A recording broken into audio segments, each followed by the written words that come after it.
My name is Derek Crosby, and I teach welding technology at Southern Union State Community College. We teach the different processes of welding, electrode identification, amperage selection, thermal cutting applications such as oxy-fuel cutting and carbon arc cutting. For someone pursuing an associate's degree in the welding program here at Southern Union, they would be looking at 5 semesters. It runs approximately a year and a half.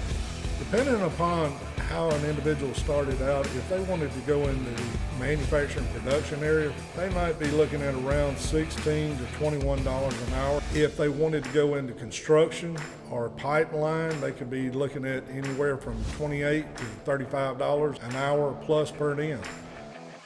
Whether you go into pipeline, construction, manufacturing, production, aerospace industry, shipbuilding, it doesn't really matter. The demand has always been high. By the year 2024, there's going to be 400,000 jobs in the welding field. If a person enjoys working with their hands as well as their mind, then that individual might be really interested in welding. They might make a good welder.